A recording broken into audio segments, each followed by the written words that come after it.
Olá, aqui é a Rose Job, áudio 2 do livro Administrador de Sonhos, página 15. Ele começa um capítulo que ele chama de Desespero. E o subtítulo é Um dia como outro qualquer. Havia algo errado e Simon sabia disso. Desviando lentamente dos carros em mais uma manhã nublada, ele começou a se perguntar que rumo sua vida estava tomando. Seus pensamentos logo se voltaram para o seu trabalho, com o qual naquele momento parecia manter uma simples relação comercial. Isso fez-se sentir vazio e desmotivado. Simon não era uma pessoa preguiçosa, adorava um desafio, mas nos últimos tempos não tinha a sensação de estar envolvido com sua atividade e isso o incomodava. Alguma coisa precisava mudar e ele só não sabia o que nem por onde começar. 4 anos antes, ele ia entrar em uma empresa de serviços de limpeza, a Admiral Janitorial Service, porque resolver problemas e trabalhar com pessoas eram duas coisas que ele adorava. Em seu cartão estava escrito diretor executivo, mas cada vez que Simon pensava sobre os últimos 4 anos, percebia que havia passado a maior parte daquele tempo resolvendo questões ligadas a recrutamento. Recrutador parecia ser mais adequado, afinal, verdade seja dita, 75% do seu tempo era dedicado a assuntos relacionados à rotatividade. Na Admiral, contudo, essa palavra nem sequer era mencionada. É claro que muitas organizações enfrentam problemas de rotatividade e talvez formar uma equipe nunca tenha sido uma tarefa tão árdua. Mas se você acha que sua empresa está encontrando dificuldade nessa área, tente contratar pessoas para limpar privadas. Era o que Simon fazia a maior parte do tempo, havia mais de 4 anos. A Admiral tinha pouco mais de 400 funcionários e uma taxa anual de 400% de rotatividade, ligeiramente acima da média desse ramo. Desnecessário dizer que o espírito de equipe e o moral dos colaboradores eram baixos. Ao parar o carro no estacionamento da empresa, Simon sentiu sua energia minguar e se perguntou como conseguiria enfrentar mais um dia de trabalho.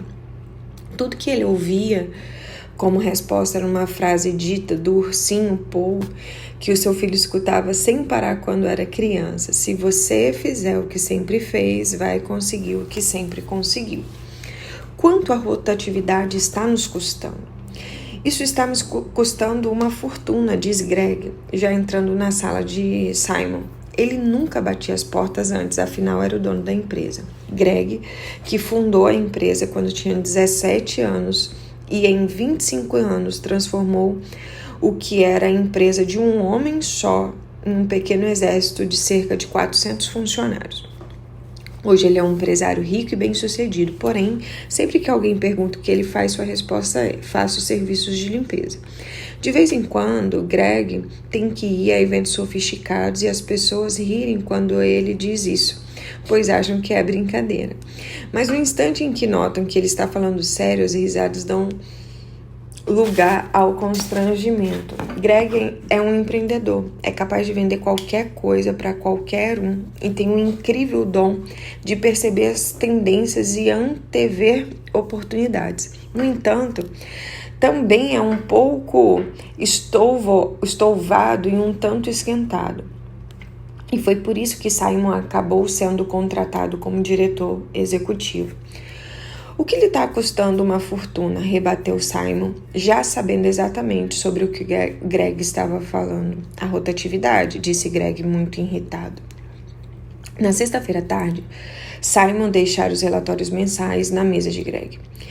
Entre eles estavam os dados de demissões e admissões do trimestre. Nos últimos 3 meses, a taxa de rotatividade da empresa fora de 107%. Isso mesmo. Naqueles 90 dias, 428 funcionários haviam deixado a empresa. É difícil saber quanto que isso está nos custando, afirmou Simon. Para alguns cargos, estamos precisando contratar 3 pessoas por trimestre. E não se trata apenas dos gastos com treinamento. A rotatividade afeta o ânimo e a eficiência das pessoas e o nosso relacionamento com os clientes. Faz 1 ano que venho avisando que isso é um problemão.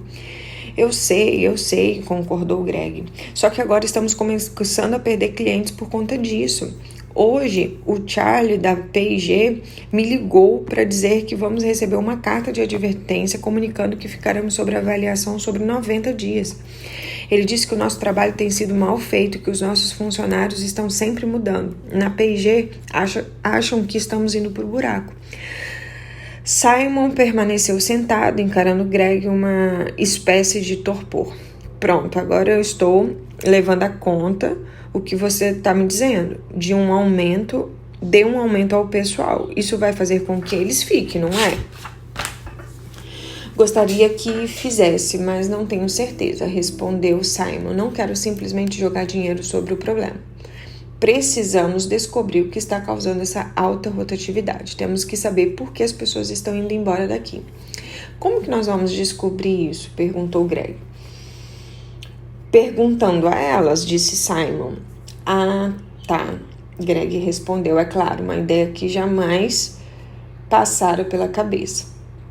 Pergunte aos seus colaboradores. Na manhã seguinte, Simon e Greg se encontraram em uma confeitaria para conversar mais a respeito da rotatividade. O ambiente descontraído, o excelente café da manhã e o ótimo atendimento faziam daquele lugar o preferido de Simon para reuniões matinais.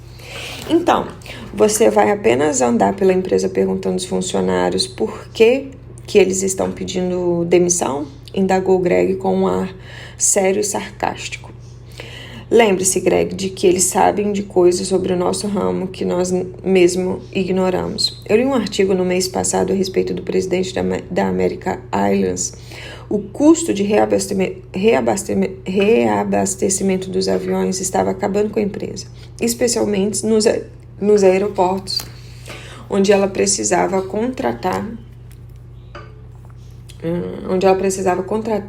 outras companhias aéreas para fazer o serviço. Um dia depois de uma infrutífera reunião com sua equipe de executivos para tentar resolver o problema, ele ficou matutando sobre o assunto. Então decidiu dirigir de Dallas até a cidade de Fort, onde fica o setor de manutenção. Lá formou alguns grupos de funcionários. Disse a eles qual era o impasse e perguntou se alguém tinha uma solução. Eles se limitaram a olhar um para os outros. Alguns riram, outros balançaram a cabeça. Todos sabiam a resposta: colocar combustível suficiente nos aviões enquanto estivessem em Dallas para que pudessem voar até Los Angeles e voltar de lá. Se houvesse atraso, talvez seria necessário completar o tanque em Los Angeles. Ainda assim, isso seria mais barato do que terceirizar o serviço de reabastecimento. No ano seguinte, a American Airlines economizou milhões de dólares por causa dessa ideia simples, apesar do aumento do preço dos combustíveis. Greg ficou pensando enquanto Simon falava. Os colaboradores sabem de coisas que nós mesmos desconhecemos. A gente deveria fazer uma pesquisa e perguntar por que eles acham que tantas pessoas entram na Admiral e depois pedem demissão. Uma pesquisa? Quanto que isso nos custará? Diz Greg. Sempre obcecado com o impacto de despesas no lucro líquido. Encolhendo os ombros, Simon disse. Ainda não tenho ideia, mas valerá a pena. Você vai ficar espantado com o que eles nos dirão. Ninguém conhece melhor o nosso negócio do que aqueles que trabalham nas trincheiras todo santo dia. Pergunte aos seus funcionários, eles sabem mais do que você imagina.